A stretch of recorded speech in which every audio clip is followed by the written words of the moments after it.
असलेले बाळासाहेब थोरात हे मात्र या मोर्चामध्ये सहभागी झाले।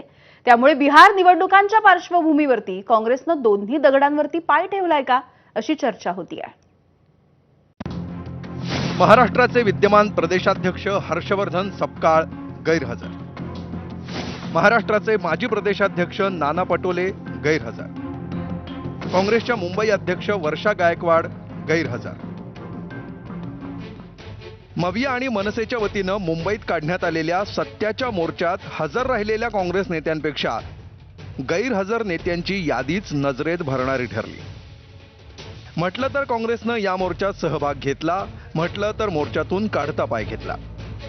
या मोर्चाला काँग्रेसचे ज्येष्ठ नेते बाळासाहेब थोरात, विजय वडेट्टीवार आणि सतेज पाटील उपस्थित होते, जे पक्षात कोणत्याच पदावर नाहीत, पण पद भूषवलेले महाराष्ट्राचे आजी माजी प्रदेशाध्यक्ष आणि मुंबईचे अध्यक्ष या सर्वांनी मात्र मोर्चापासून दूर राहणंच पसंत केलं।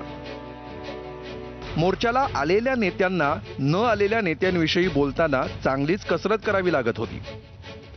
काँग्रेस पक्षाच्या माध्यमातूनच या संदर्भातला वाचा फोडली गेली। त्यामुळे काँग्रेस पक्षाची या संपूर्ण मोर्चाच्या पार्श्वभूमीला, मोर्चाच्या एकंदर त्या ठिकाणी त्याच्या अगोदरची जी काही जी भूमिका आहे त्याला आणि मोर्चाच्या भूमिकेला पाठिंबा आहेच। काही ठराविक नेतेच उपस्थित राहणार किंवा ते सहभागी काँग्रेस पक्ष त्या सर्वपक्षीय मोर्चामध्ये कोणाला पाठवावा हा काँग्रेस पक्षाचा निर्णय आहे आणि त्यामुळे काँग्रेस पक्षाचे नेते येत आहेत, हा महत्वाचा विषय। आम्ही सगळे वरिष्ठ नेते त्या ठिकाणी येणार आहेत ना।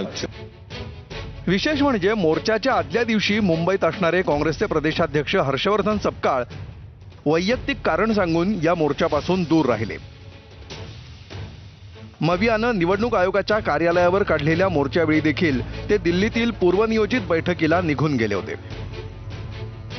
मोर्चाच्या पूर्वसंध्येला प्रतिक्रिया देताना सपकाळांना एवढे शाब्दिक खेळ का करावे लागले याचंही उत्तर आज सर्वांना मिळालं।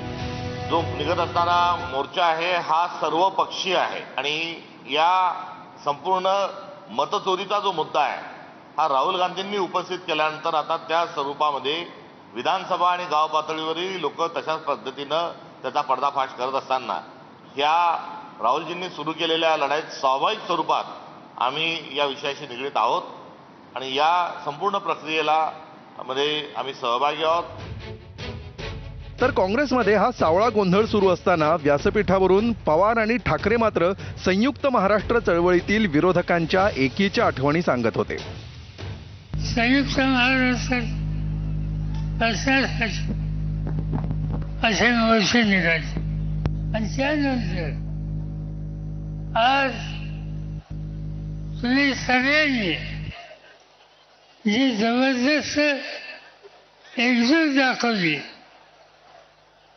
त्यातून संयुक्त महाराष्ट्र याची जी चळवळ होती त्याची आठवण होती। माझ्या आठवणीप्रमाणे संयुक्त महाराष्ट्राच्या नंतर महाराष्ट्रामध्ये सर्व राजकीय पक्षांची एकजूट पहिल्या प्रथम झाली असेल। ही विरोधी पक्षांची एकजूट नाही, ही लोकशाहीचं प्रतिनिधित्व आणि लोकशाहीचं नेतृत्व करणाऱ्या सर्व राजकीय पक्षांची एकजूट आहे। पण सत्ताधारी म्हणून संयुक्त महाराष्ट्र चळवळीपासून दूर राहिलेला काँग्रेस विरोधात असतानाही आजच्या मोर्चातून तसाच नामानिराळा राहिला। महाराष्ट्र काँग्रेसच्या नेत्यांना मोर्चात सहभागी होण्याचे मेसेज पोहोचले होते, पण मुंबई काँग्रेसचे नेते आणि कार्यकर्त्यांना ते पोहोचलेच नव्हते। इतर पक्षांचे नेते मोर्चाच्या ठिकाणी दाखल झाले तेव्हा कुठं मुंबईतल्या नेत्यांच्या मोबाईलवर मेसेज अलर्ट वाजायला सुरुवात झाली।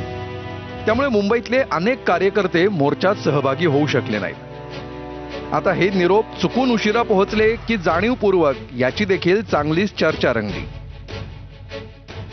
मवियातल्या या सावळ्या गोंधळामुळे सत्ताधारी भाजपला मात्र टीका करण्यासाठी आयतच कोलीत मिळालं। मग आता ते का नव्हते याचं उत्तर तुम्ही त्यांना विचारलं पाहिजे। कदाचित त्यांना राज ठाकरेंच्या फ्रेममध्ये यायचं नसेल, कदाचित त्यांना राज ठाकरेंबरोबर स्टेज करायचा नसेल, म्हणून कदाचित ते आले नसतील। त्यामुळे महाविकास आघाडीकडे मोठ्या प्रमाणावर फूट पडलेली या मोर्चाच्या माध्यमातून दिसत आहे। धरलं तर चावतंय आणि सोडलं तर पळतंय या म्हणीप्रमाणे काँग्रेसची अवस्था झाल्याची चर्चा आहे। राज ठाकरेंना धरावं तर बिहारी मतदार पळून जाईल आणि राज ठाकरेंना सोडावं तर महाराष्ट्रातील एकजुटीबाबत प्रश्नचिन्ह निर्माण होईल या पेचात काँग्रेस अडकून पडल्याचं दिसलं. अखेर बिहार निवडणुकीला प्राधान्य देत काँग्रेसनं या मोर्चात नाममात्र सहभाग नोंदवला. मनसेमुळे बिहारच्या मतांवर परिणाम होण्याच्या भीतीमागे गेल्या काही वर्षांचा इतिहास आहे. राज ठाकरेंच्या वक्तव्यांना अनेकदा बिहारमधून विरोध झालाय. 2007 मध्ये जमशेदपूरमध्ये राज ठाकरेंविरुद्ध तक्रार करण्यात आली. 2008 मध्ये बिहारी तरुणांवर मुंबईतील हल्ल्यानंतर बिहार बंदची हाक देण्यात आली होती. बिहारमध्ये राज ठाकरेंविरोधात दगडफेक, आंदोलनं आणि तक्रारी झाल्या. राज ठाकरेंविरोधात लालू प्रसाद यादव यांनी अनेकदा उघड भूमिका घेतली. तर बिहार निवडणुकीत लालू प्रसाद यादव यांच्याच पक्षासोबत काँग्रेसची आघाडी आहे.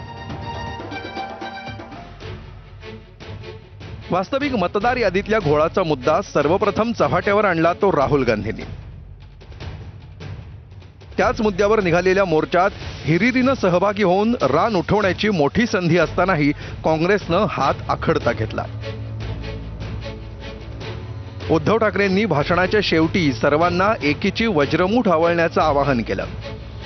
सध्या बिहारच्या निवडणुकीत अडकलेला काँग्रेसचा हात त्यानंतर तरी विरोधकांसोबत मूठ आवळणार की आपल्या निशाणीसारखा स्वतंत्र आणि एकटा राहणार याचीच काय ती उत्सुकता. ब्युरो रिपोर्ट, एबीपी माझा. बातमी नाशिकमधली. नाशिकच्या मालेगावमध्ये लहान मुलांच्या भांडणाच्या कारणावरून राडा झाला. एकाच गल्लीमध्ये राहणाऱ्या 2 गटामधील किरकोळ वाद, गोळीबार